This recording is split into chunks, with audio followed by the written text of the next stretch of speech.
How's it going, ladies and gents? It's your boy Dak908, aka the Dig Dug himself, and today, guys, we're going to be looking at the Black Diablos on Monster Hunter World, of course. Now, the Black Diablos is a really interesting monster to actually talk about in this game because it's one of the few monsters in the game that's actually a subspecies to its standard counterpart, the normal, regular, everyday garden variety of Diablos.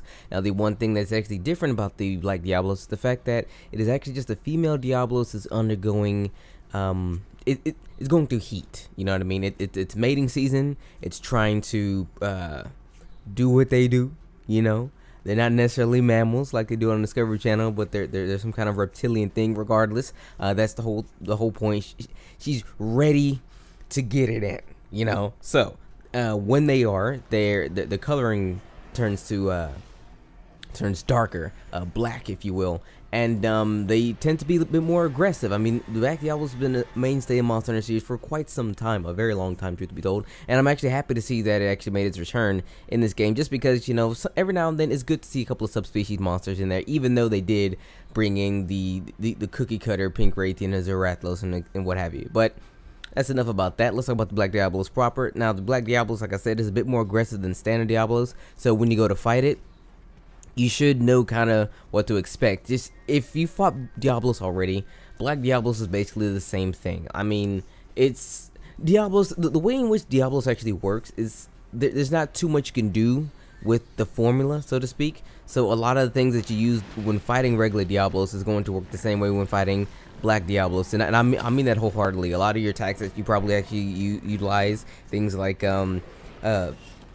luring it over into charging into like rocks, so that way it can get his horn stuck in the rocks. So that way you can actually get a couple of free hits. That still works. You know, sonic bombs whenever it's not enraged. I believe also even when it's enraged. I'm not 100% sure on that, because I mean people seem to just be doing it for whenever the heck they want to. That seems to still be the case. However, rule of thumb, still do it when it's not so much enraged, because I mean that's just usually how it gets down, because that's how it goes.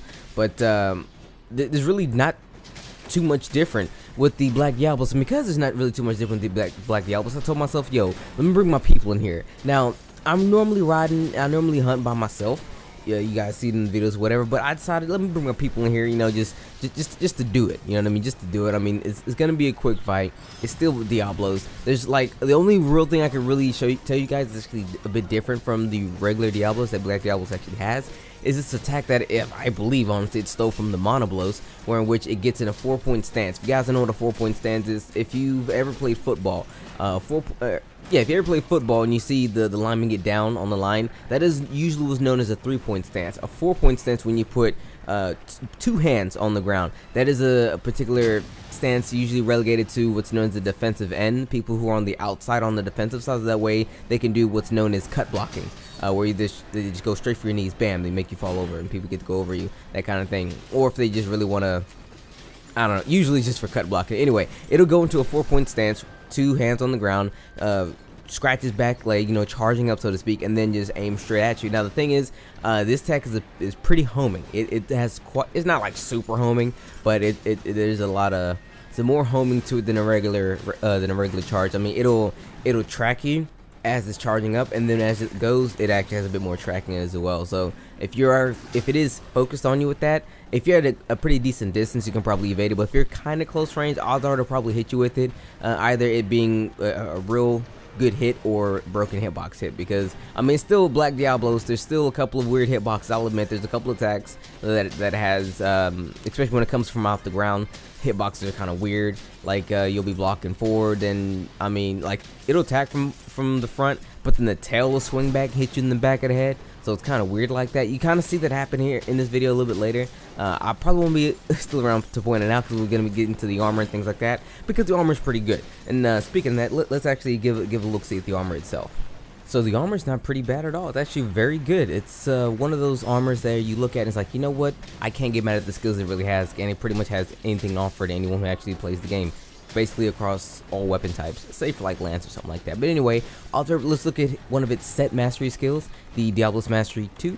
It gives us bludgeoner, raise the attack as your weapon loses sharpness, also boosts ranged weapon melee attacks and odds of stunning. So it's actually a really interesting ability. That second part is totally new, that's totally Monster Hunter World focused, but for the long and short of it is the lower your sharpness goes, the higher your attack gets. Usually people like to stay around green sharpness, even though in this game you can kind of get away with yellow, but green is that sweet spot because you can actually still gain that good attack boost and maintain your ability to actually cut through weather and hide. So that's kind of how it goes. It's a carry-on ability from, I believe, generations, so it's actually really cool to see it on Diablos here. This next mastery skill is non-elemental boost, which is kind of what it sounds like. Powers up non-elemental weapons you have equipped. So let's say if you have a great sword that has no element on it, boom, more attack for that joint right there. So it's actually really cool.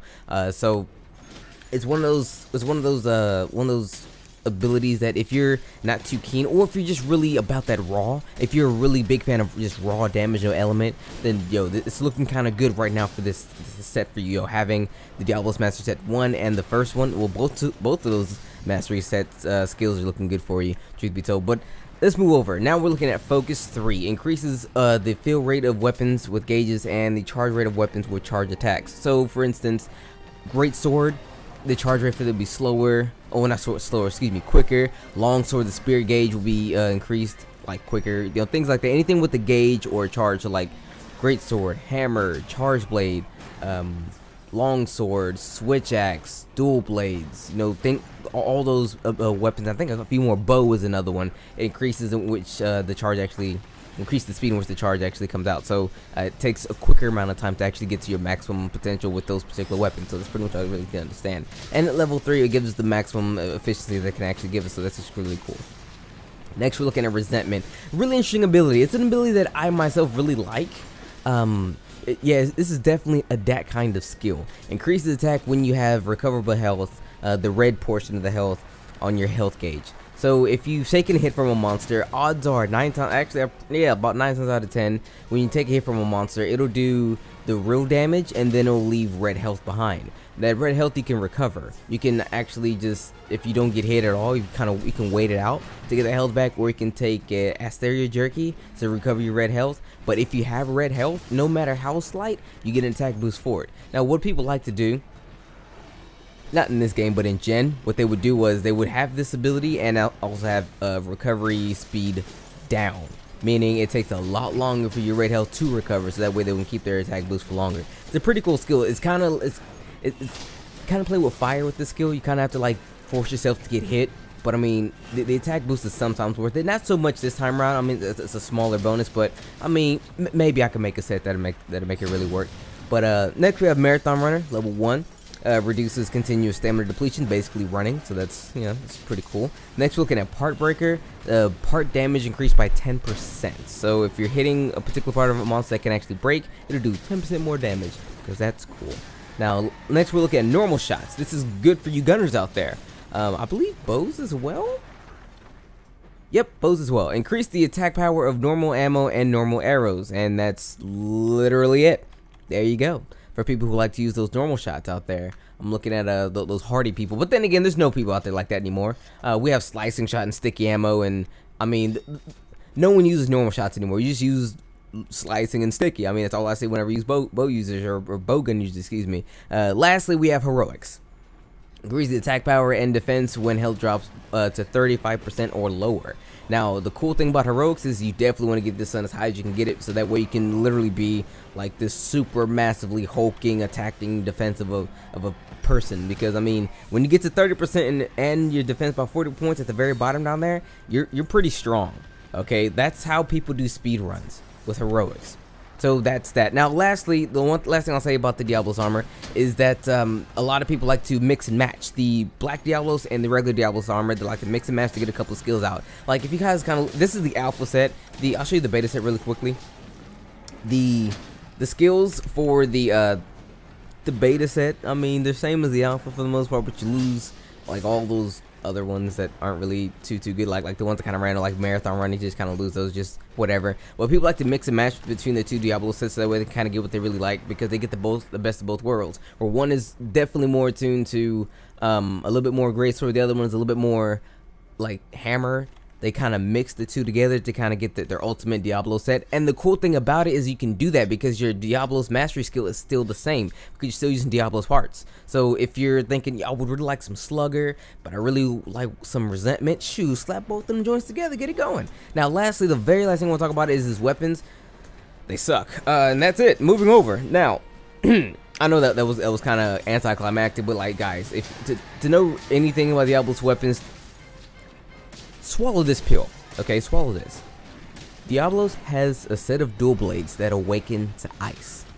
Diablos' greatest weakness is ice. See what I'm saying? The attack is great, yeah, but that's about it. And he doesn't have that many weapons really to speak of. But I mean, that's really all I can really say about his weapons. I mean, they're kind of there. A lot of times people will just probably switch to Nergigante anyway because the attack is roughly the same, but Nerg has no negative affinity and a bit more sharpness. So that's that. That's how that circle gets squared. But yo, this is pretty much Black Diablos in a nutshell. It's nothing too flashy, nothing too fancy. It's basically Diablos but a different color. The whole purpose to Black Diablos, honestly, is to either, if you didn't necessarily like the Diablos' armor, but you like the Black Diablos armor, the skills that it has on it. Personally, I kind of like the Black Diablos armor, the skills that's on it for any measure of reason, because it fits my playstyle a little bit better, because I'm not necessarily a blunt kind of person. That's definitely what the regular Diablos armor actually caters towards, but I'm more akin with its armor, and you can use Black Diablos parts to further upgrade your Diablos weapons. But anyway, guys, this has been your boy Dak908, aka the Dig Dug himself. That's pretty much all I have for the Black Diablos. Not a whole lot, like I said. The armor is the most interesting thing about Diablos, because it has a lot of cool skills and a lot of great skills. And like I said, you can mix and match between the two Diablos armors to actually get your perfect Diablos armor set. I mean, that's pretty much that. But next, the reason why there wasn't a video, I'm backpedaling here. The reason why there really wasn't a video for a couple of days because I was just trying to enjoy the game for myself. You know what I mean? I really hadn't had a chance to full on enjoy the game, and also I kind of knew that there was a couple of monsters out there I didn't make a video on. I'm looking at Baz right now. I had to figure out how to get him, and now that I did figure out how to get him, he will be the next monster we actually fight, and you will see him because I mean I knew I could fight him because I mean he shows up every damn where. You know, now it's no secret anymore. Basil Goose or whatever his name is, he showed up to your fight. He ruined your day. B-52 Bomber ruined your day, and we're going to ruin his day pretty soon. So with that being said, it's been your boy Dak908, aka the Dig Dug himself. After Basil and everything, we're gonna be looking at Elder Dragons, and I'm gonna change the format for those videos a little bit so that way you guys can I guess enjoy a much better video experience when it comes to those Elder Dragons. And yes, that's exactly why I didn't cover Kieran thousands of years ago. That's actually it. But anyway, it's been your boy Dak908, aka the Dig Dug himself. You guys take care. Peace.